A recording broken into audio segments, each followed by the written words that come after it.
Murphy's Diner carried the warm scent of coffee and bacon every Tuesday morning, a ritual as dependable as sunrise in Millbrook. The small town hummed with 4,000 souls who mostly knew each other's names, their routines woven together like threads in worn fabric. Steam curled from industrial pots behind the counter, while farmers discussed crops in their corner booths. Voices low and comfortable, Samuel Washington pushed through the glass door at exactly 7:30, just like he had every Tuesday for 3 years running. His routine never changed, not by a single minute. Black coffee, wheat toast, exact change counted from a leather wallet that had seen better days. The elderly man moved with quiet dignity, his navy cardigan pressed neat despite its age, not a wrinkle visible. To anyone watching, he seemed like just another retired gentleman enjoying his weekly breakfast.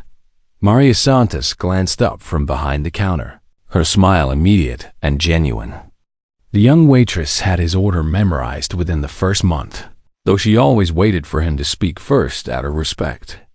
"Morning, Mr. Washington," she called cheerfully. "The usual please, Maria."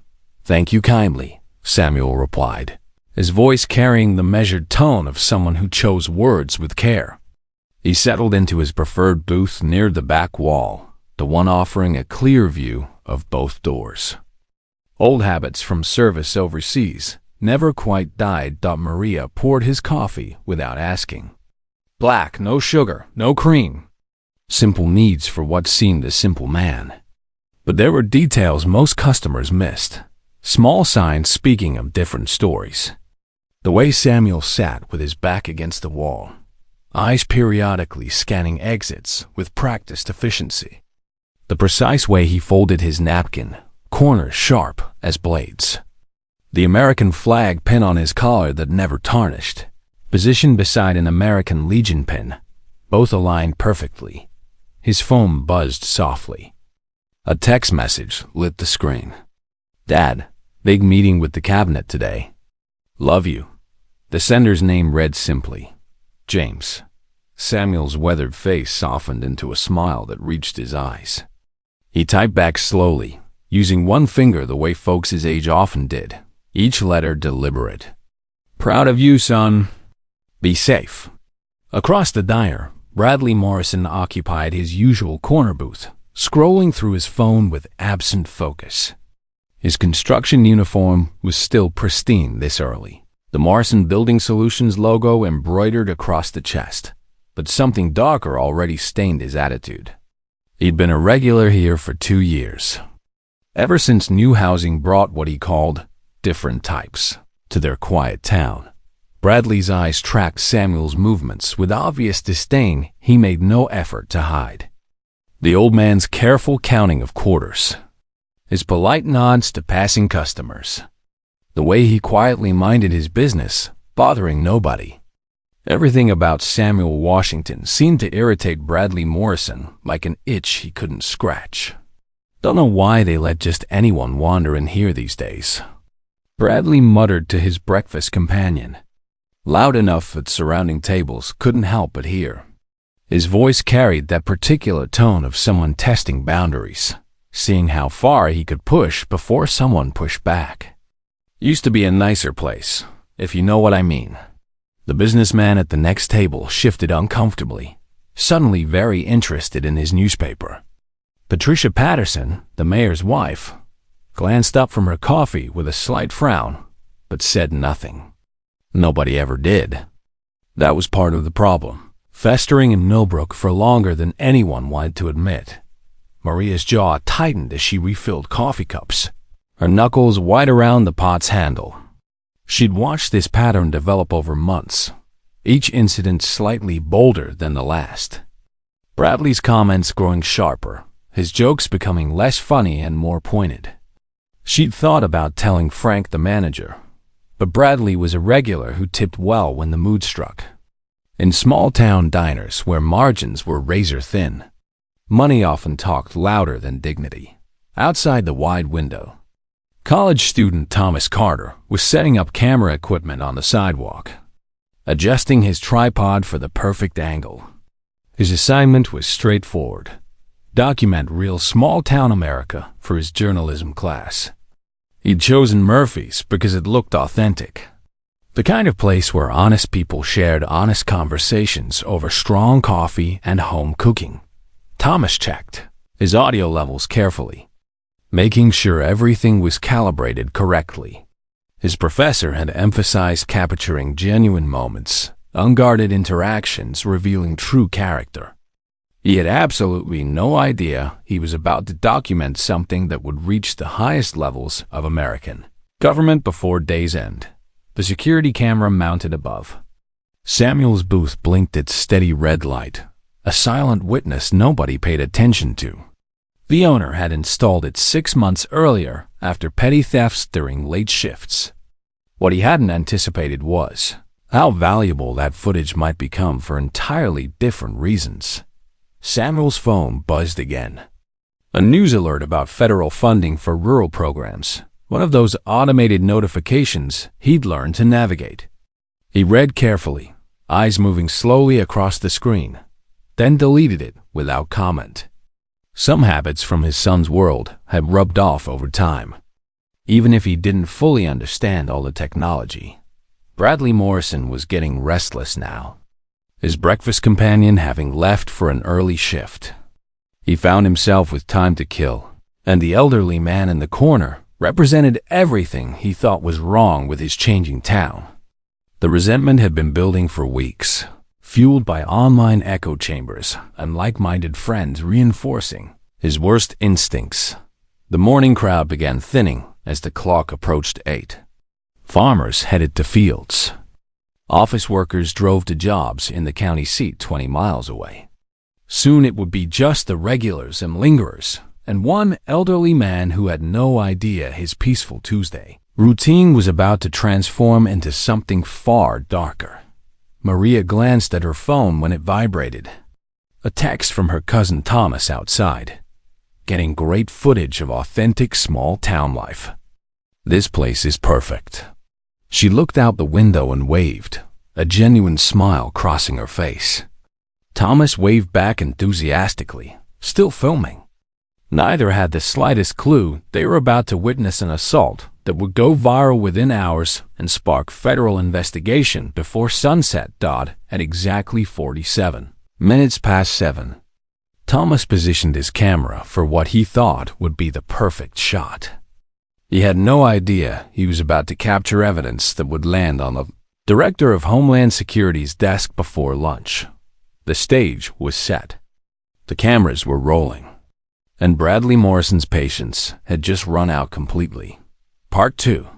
Wines. Crossed Bradley Morrison's chair scraped loudly against linoleum as he stood, the harsh sound cutting through gentle morning conversation like a warning shot. His work boots hit the ground with deliberate heaviness as he crossed the diner, each step calculated to draw attention. Every eye in Murphy's followed his movement. Conversations dying as people instinctively sensed something ugly about to unfold. Samuel looked up.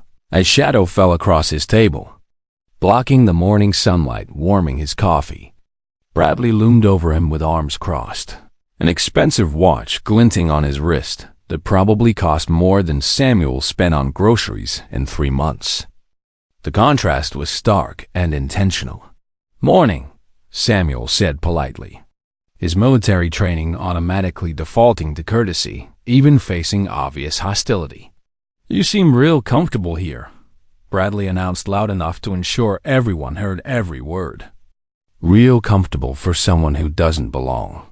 The temperature in Murphy's dropped 20 degrees instantly. Forks stopped moving. Coffee cups paused midair. Maria's hand moved instinctively toward her phone in her apron pocket, though she didn't pull it out. "Not yet. I'm sorry," Samuel responded, genuine confusion crossing his weathered features. He'd faced this kind of confrontation before over decades, more times than he cared to count. But it never got easier. "This ain't your kind of place, old man," Bradley continued, his chest puffing with the confidence of someone who'd never faced real consequences. Makes decent people uncomfortable having your type around here. Patricia Patterson shifted nervously. Fire Chief Rodriguez, who'd been quietly finishing breakfast before his shift, tensed visibly, but didn't move. The entire diner seemed to hold its collective breath, waiting to see if anyone would actually stand up and say something. Samuel, Washington had faced enemy fire in places most Americans couldn't find on maps. He'd stared down danger that would have broken lesser men. But this moment, in a small-town diner in the country he'd served with distinction, felt different. More personal. More painful. "I'm just having coffee," Samuel said quietly, his voice steady despite his hammering heart. "I'm not bothering anyone here." "That's where you're wrong." Bradley leaned closer, invading Samuel's personal space with practiced intimidation. "Your being here bothers me. Bothers a lot of good people who remember when Millbrook was different." But then something shifted in Samuel's posture. His shoulders straightened despite the pain. His chin lifted with quiet defiance. 72 years of dignity and military training kicked in, overriding the shock and humiliation. He'd been hit harder by better men in worse places. And he'd never stayed down before. "You just made a very serious mistake," Samuel said quietly, his voice carrying across the silent diner with unexpected strength. Bradley laughed, the sound harsh and mocking. "Yeah? What are you going to do about it, Grandpa? Call the cops? They drink coffee here too, and they know who matters in this town." Samuel reached into his cardigan pocket, moving slowly and deliberately. Not for a weapon, as some might have feared, but for his phone. The worn device that had seemed so out of place in his weathered hands suddenly took on new significance. "I'm going to call my son," Samuel stated calmly, scrolling through his contacts with one finger. "Your son?" Bradley's laughter got louder, more confident, feeding off the audience. "What's he going to do? Come fight your battles for you like some kind of hero?"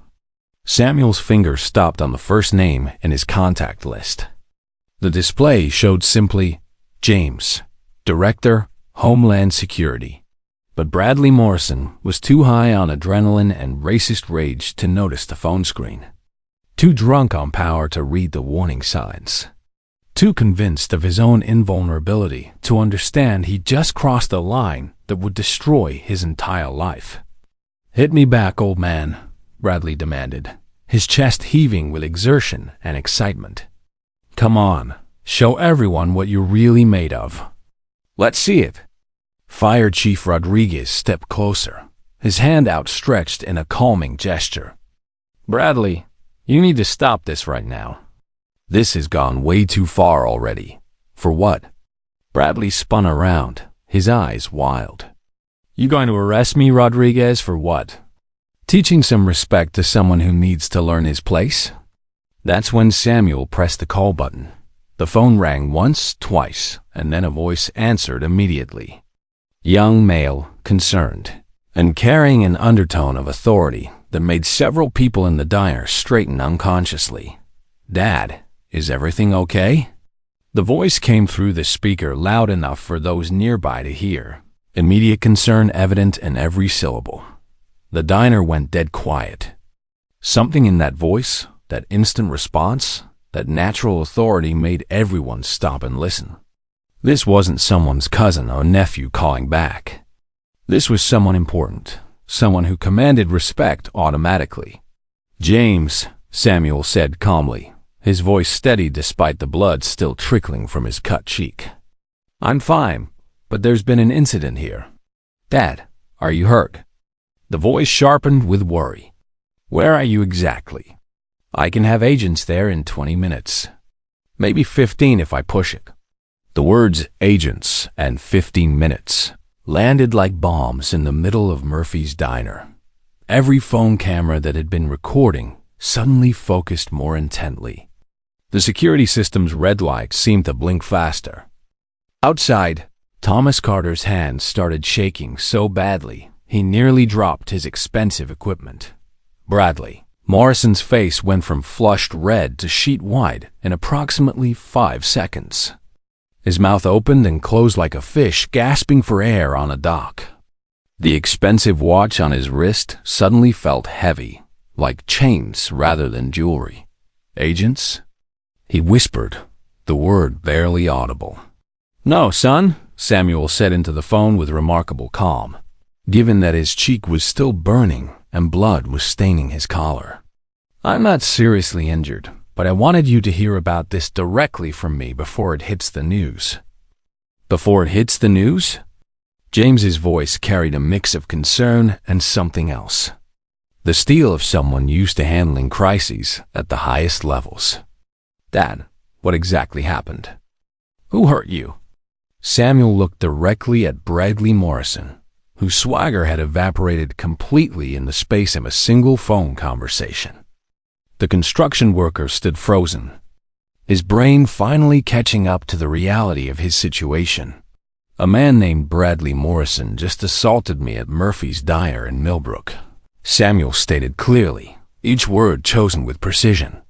"It's all been recorded by multiple cameras. I believe there are at least 3 separate video recordings of the entire incident." The silence in Murphy's Diner became absolutely deafening. Several customers' jaws literally dropped open in shock. "Sir?" Maria approached Samuel carefully, her phone still recording but her voice shaking. "Is that really your son on the phone?" Samuel nodded once, a simple confirmation that changed everything. "James Washington. He serves as the director of Homeland Security." Fire Chief Rodriguez slapped his own forehead hard enough to leave a mark. "Jesus Christ, Bradley," he breathed. "Do you have any idea what you just did?" Patricia Patterson gasped so loudly it echoed off the diner's walls.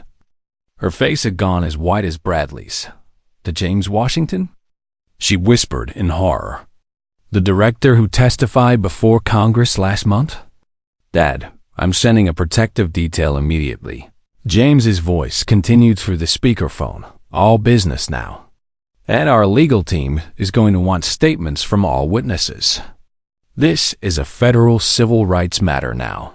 The word federal hit Bradley like a bucket of ice water dumped over his head. His knees actually wobbled slightly. His gold rings suddenly felt like they were burning his fingers. The expensive watch that had seemed like such a status symbol now mocked him with every tick. "Oh God," Bradley whispered, the words barely audible. "Oh God, oh God, oh no." Maria's phone was still recording, capturing every second of Bradley's complete breakdown. Her social media live stream, which she'd started without really thinking about it, showed the viewer count jumping from 50 to 200 to 800 to 3,000 in real time. Comments flooded the screen faster than anyone could read them. Outside the window, Thomas Carter nearly dropped his camera as the full implications hit him. He'd been filming what he thought was simple small-town racism for a college journalism project. Instead, he just captured on film an unprovoked assault on the father of one of the most powerful men in the entire United States government. His hand shook as he checked his recording. Every single second was there, crystal clear. The racist taunts, the physical intimidation, the shove, the slap. All of it documented in high definition with perfect audio.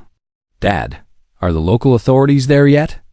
James's voice cut through the chaos, professional and focused despite the personal nature. "Not yet," Samuel replied, still remarkably composed. "But Fire Chief Rodriguez is here as a witness. He saw everything that happened." Rodriguez stepped forward, his face pale but his voice steady. "Mr. Washington, I saw everything," he confirmed loudly enough for the phone to pick up his words. "Bradley Morrison assaulted you completely unprovoked. There was no justification whatsoever for his actions." Bradley finally found his voice again, panic making it crack and break.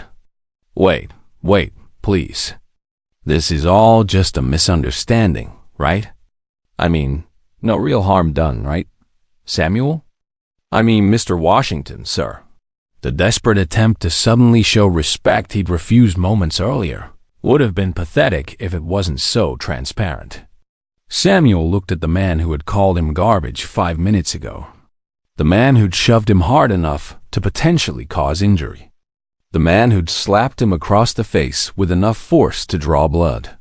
The harm was done when you decided who I was based solely on how I look, Samuel said quietly but firmly. The harm was done when you felt entitled to put your hands on me because you thought I was powerless. But I didn't know. Bradley's voice rose desperately. I didn't know who your son was. I never would have, and that makes it acceptable? Samuel interrupted, his voice carrying decades of earned authority. The fact that you didn't know I had powerful connections somehow justifies assaulting me? Bradley's face crumpled as the reality sank in completely. He'd just committed a federal hate crime on camera in front of dozens of witnesses against the father of the director of Homeland Security. His life as he knew it was over, and he could see that truth reflected in every face staring at him with a mixture of shock, disgust, and horror. Thomas Carter's hands shook as he checked his equipment one more time. The raw footage would need to be uploaded immediately. His fingers moved across his laptop keyboard, creating a new video upload. The title came to him instantly. Shocking. Racist attack on Director of Homeland Security's father. Live. The video would hit 50,000 views within the first hour. By evening, it would be international news. James's voice came through Samuel's phone again, and this time, everyone in the diner could hear the steel beneath the concern. Dad, I need you to understand something important. Federal investigators are going to be involved in this case. Not because of my position, but because what happened to you today was a clear civil rights violation under federal law.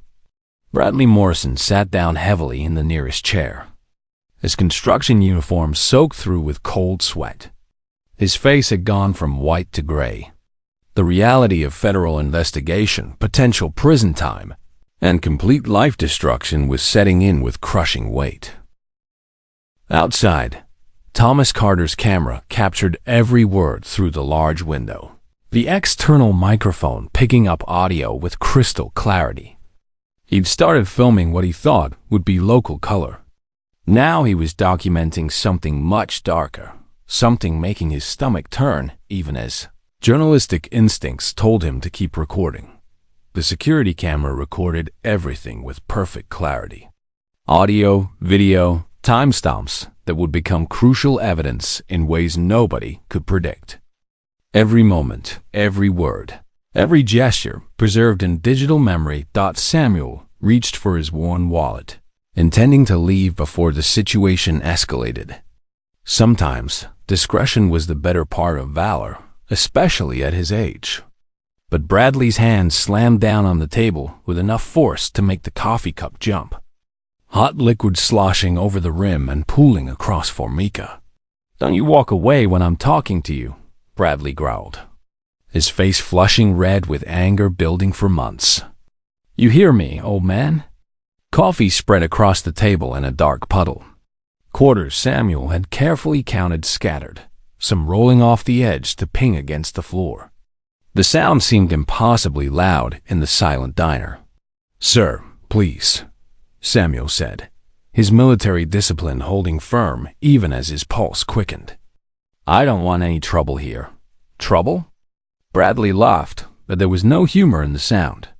Old man, you are the trouble. Coming in here, acting like you own the place. Like you belong with decent folks.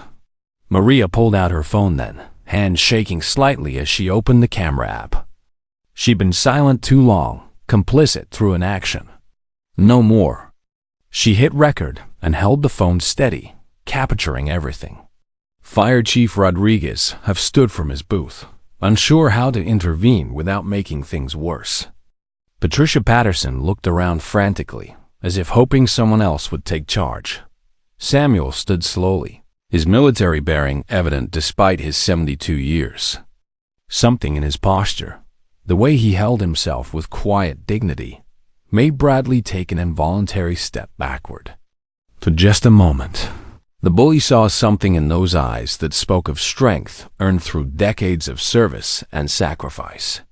"I'm leaving now," Samuel said with that same quiet dignity that had carried him through countless difficult situations. "There's no need for this to continue." But Bradley Morrison wasn't done. He'd started something in front of an audience, and his pride wouldn't let him back down. Not when people were watching. Not when his authority had been challenged by someone he'd decided didn't deserve respect. Bradley stepped sideways, deliberately blocking Samuel's path to the door. His body language was clear. "You'll leave when I decide." The physical intimidation was obvious to everyone watching, witnessed by dozens and recorded by multiple cameras that would later prove crucial. "You'll leave when I say you can leave," Bradley stated flatly, his voice carrying a threat needing no elaboration. At exactly 52 minutes past 7. Thomas Carter zoomed in his lens, his journalism training recognizing something significant unfolding. He had no idea he was documenting an assault that would trigger federal civil rights investigation and change Millbrook forever.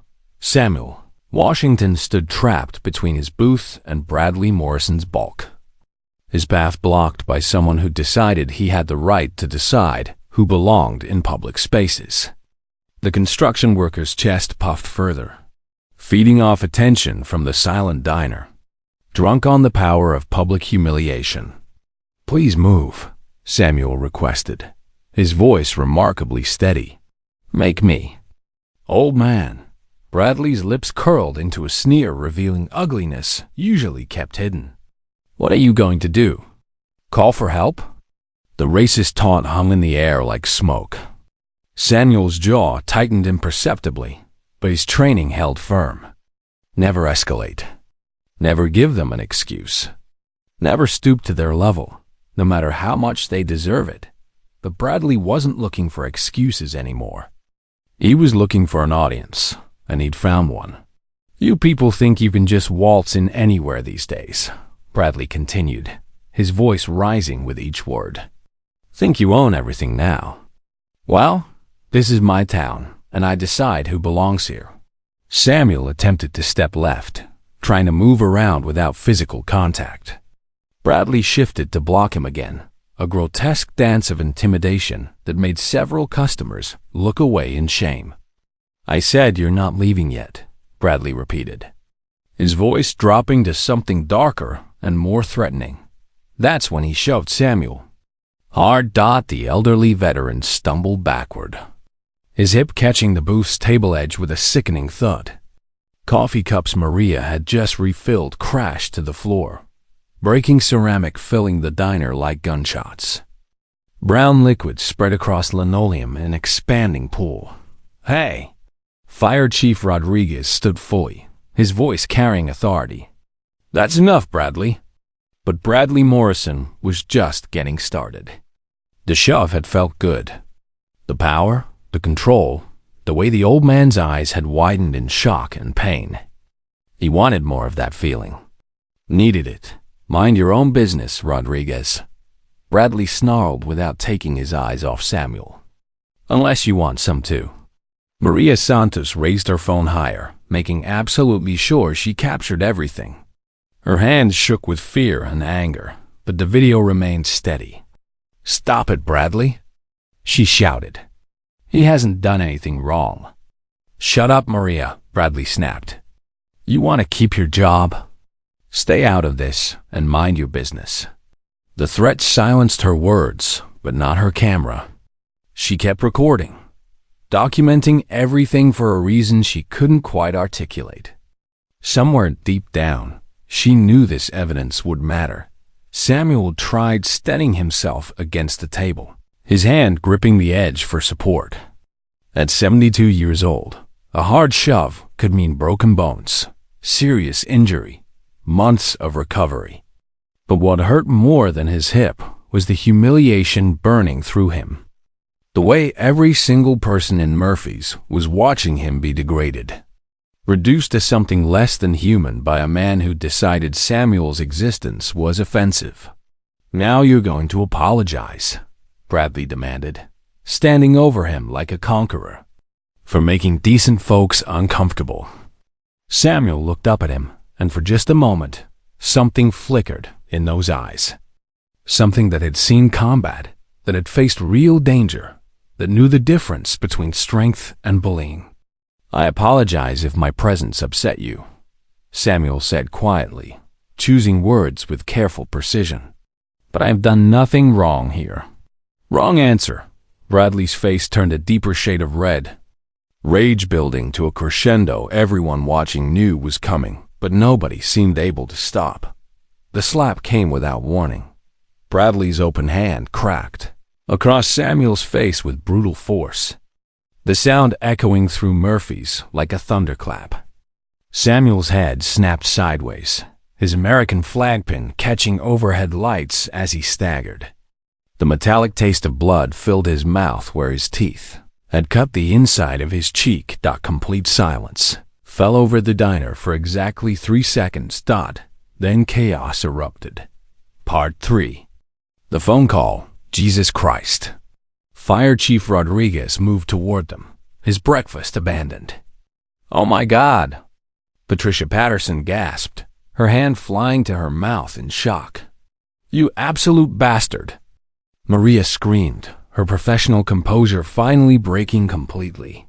Outside, Thomas Carter's camera automatically zoomed in on the assault, the journalism student's hands moving on instinct while his mind struggled to process what he'd just witnessed.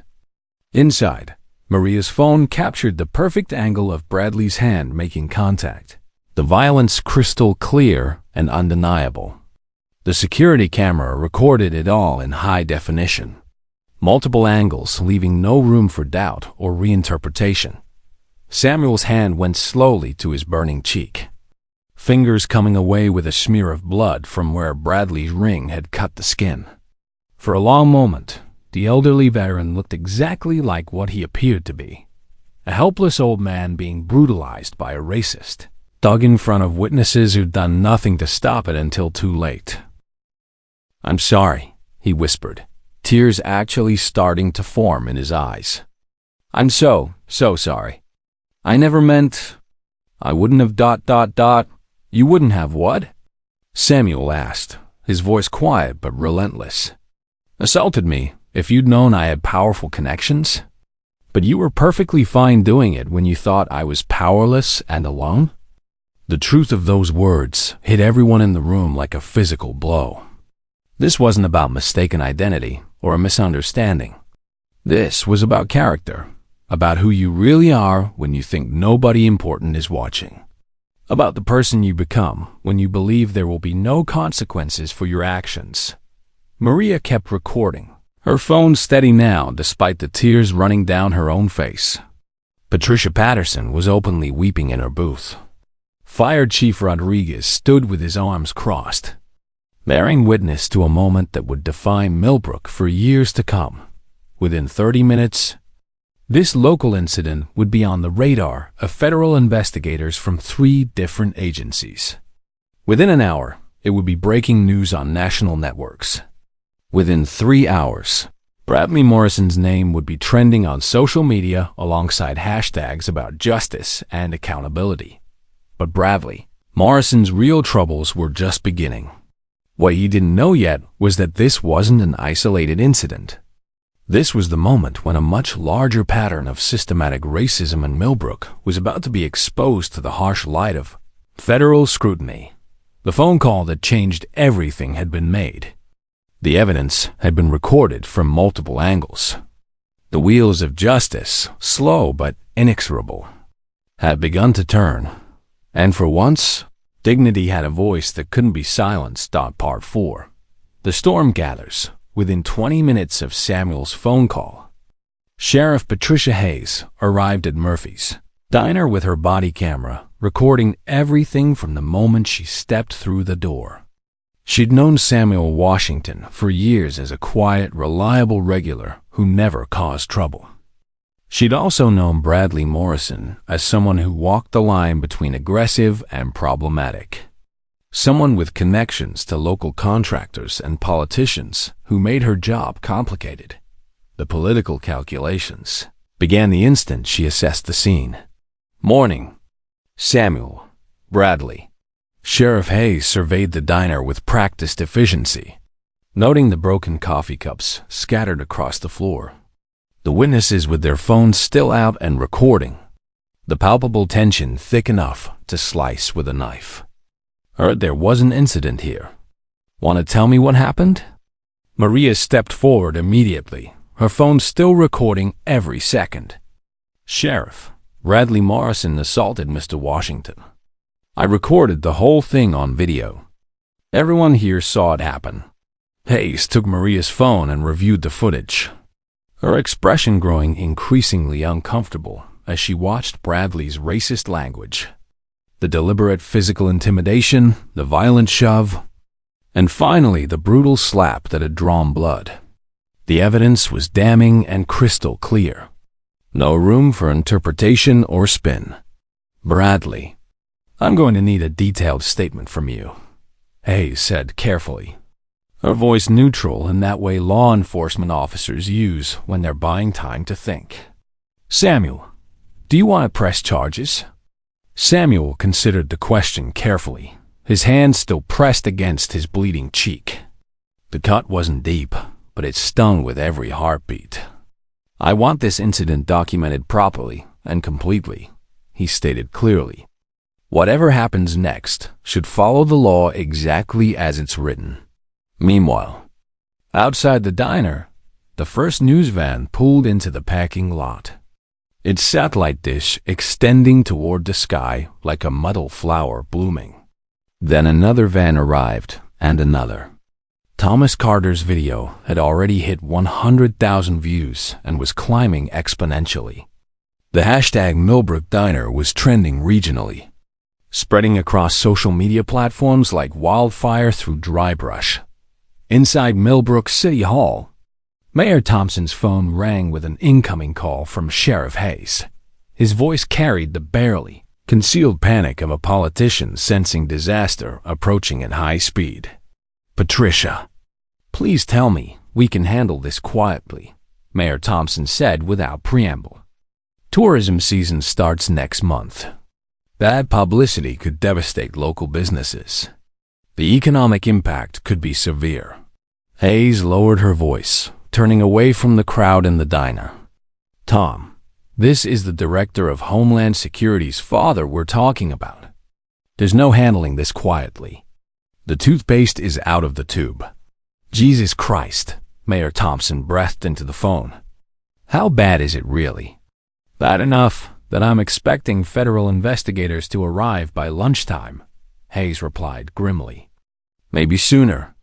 This isn't going away, and trying to bury it will only make things exponentially worse.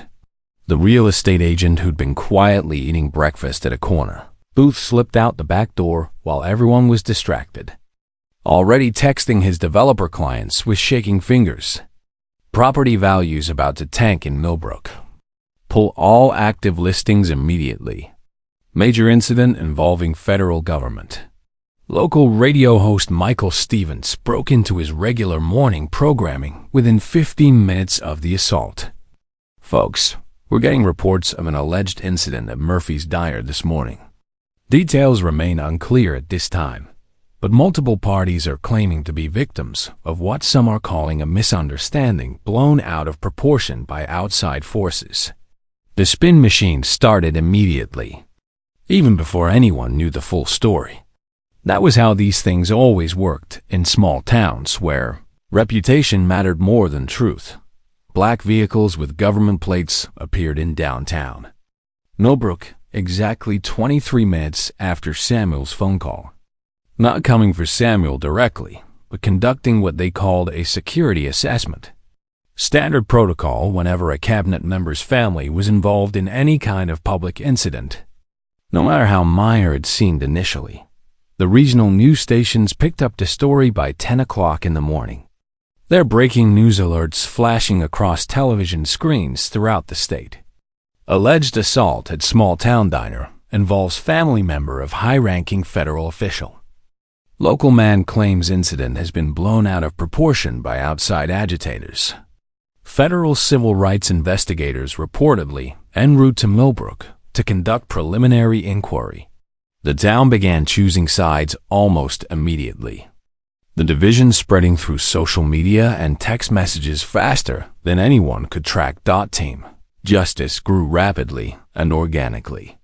Maria's social media followers jumped from 800 to 15,000 within 2 hours.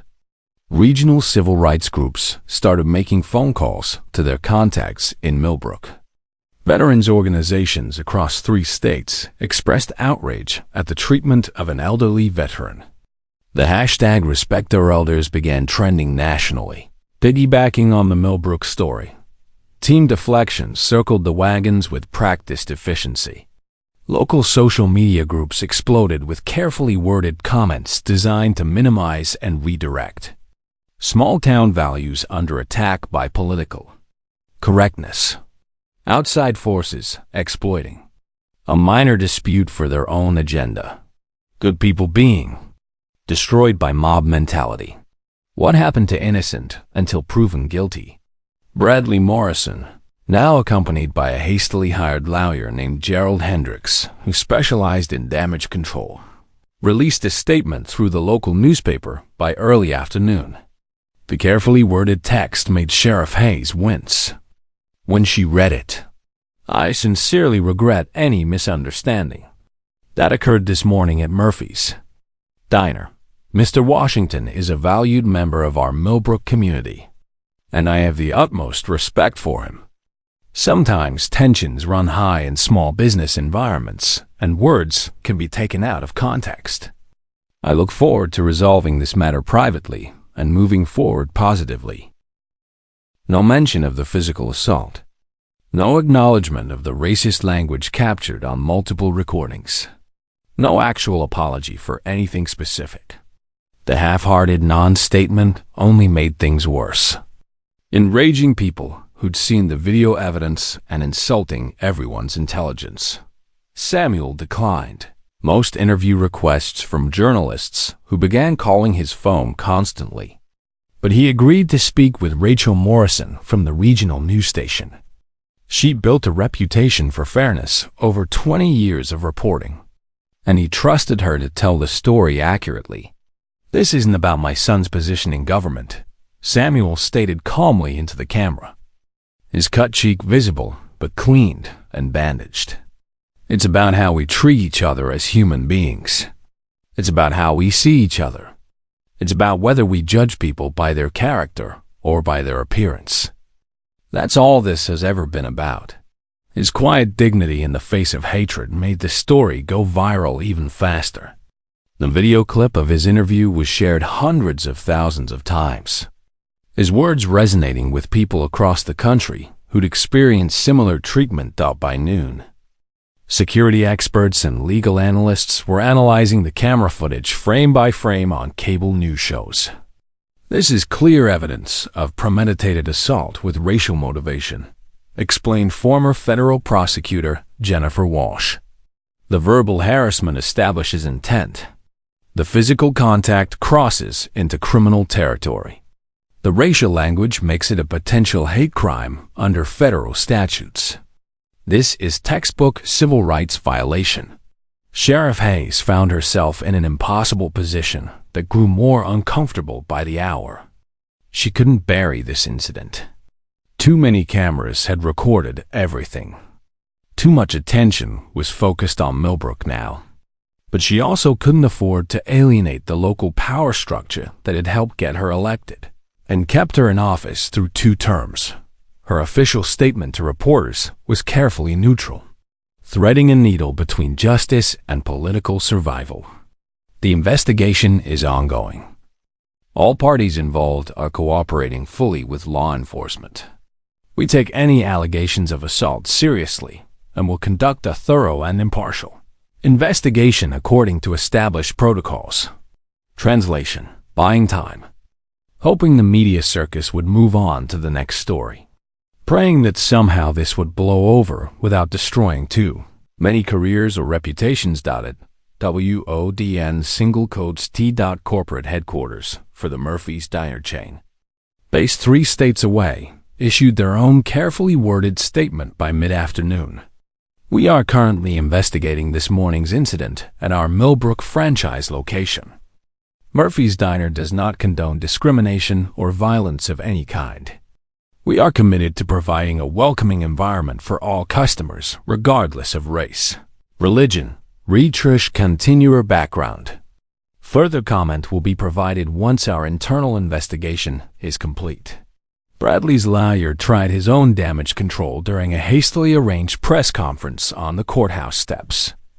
Gerald Hendricks, wearing an expensive suit that seemed out of place in small-town Millbrook, spoke with the practiced smoothness of someone who defended the indefensible before. My client maintains his complete innocence of any criminal wrongdoing. The video footage being circulated has been taken out of context and does not show the full situation or what led up to the brief confrontation. Mr. Morrison looks forward to clearing his name and demonstrating that this incident has been grossly mischaracterized by those with political agendas. But there was no context that made racist assault acceptable. No backstory that justified putting hands on an elderly man. No explanation that would make those recorded words sound like anything other than exactly what they were. By 2 o'clock in the afternoon, Thomas Carter's original video had reached 500,000 views and was still climbing. The comments section had become a battleground where strangers argued about racism, justice, power, and accountability. The local story was rapidly becoming a national symbol of larger issues that America was still struggling to address.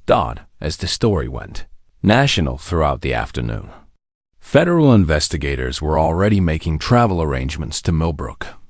They'd begun pulling records, reviewing footage, and making preliminary contact with witnesses. What they would discover over the coming days would shock everyone involved. This wasn't an isolated incident of one man losing his temper. This was a pattern that went far deeper than anyone had imagined. A systematic approach to exclusion that had been operating in plain sight for years, hiding behind the comfortable facade of small-town values and community standards.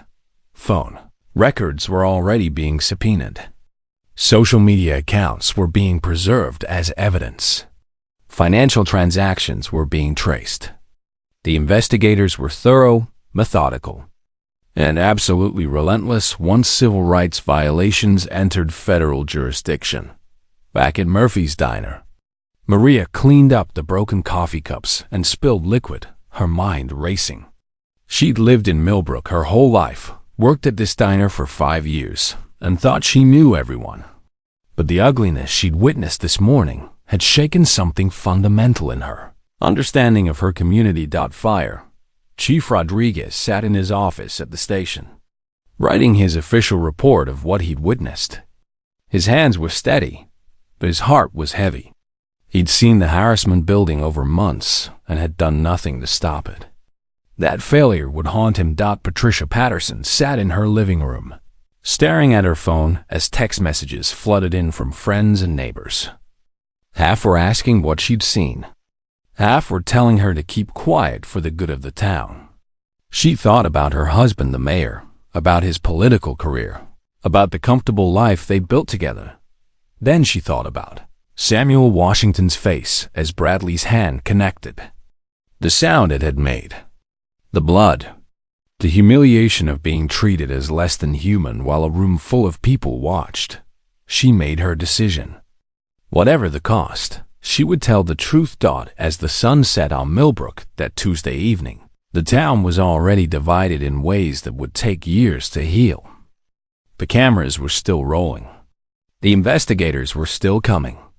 The evidence was still being gathered. And in his modest home on Maple Street, Samuel Washington sat in his favorite chair, his Purple Heart medal in its frame on the wall across from him, and wondered if standing up had been worth the chaos it had unleashed. His phone buzzed with another text from James. "Dad, I'm proud of you. You did the right thing. Let them come. Truth has a way of winning eventually." Samuel looked at those words for a long time before responding. "I hope you're right, son. I truly do." Outside his window, an unmarked car with federal plates pulled up to the curb. The protective detail James had sent. Samuel's quiet life was over, replaced by something he'd never wanted: notoriety, attention, and the heavy weight of being a symbol instead of just a man. But somewhere in the chaos, justice was beginning to move. Slowly, imperfectly, but inexorably forward. The real investigation was about to begin. Part 5. Patterns revealed 48 hours after the assault. Federal civil rights investigators arrived in Millbrook with 3 vehicles and a mandate that made local officials deeply uncomfortable. Agent Rebecca Carter led the team, assigned not because of James Washington's position, but because the video evidence had automatically triggered review protocols for potential hate crimes. She'd spent 15 years investigating civil rights violations across rural America, and she recognized the signs immediately. What they discovered in their initial sweep shocked even the experienced investigators. This wasn't an isolated incident. This was a deliberate pattern. Agent Carter spread case files across the conference table in a room the sheriff's department had reluctantly provided. Each manila folder represented a different victim, a different incident, but all revealing the same ugly truth that had been hiding beneath Millbrook's friendly surface. March of last year, Agent Carter began, addressing her team and Sheriff Hayes, who'd been required to attend. Elderly Hispanic man named Roberto Flores, accused of shoplifting at Millbrook Grocery. Security footage later proved his complete innocence, but not before he was publicly humiliated, banned from the store, and told he should shop elsewhere. The ban was never lifted even after the footage cleared him. She opened another folder. January of last year. The Martinez family, who are black, were questioned about belonging at the community center during their daughter's basketball game. Someone called police claiming they were trespassing on public property, despite having every right to be there. Officers questioned them for 20 minutes while other families watched.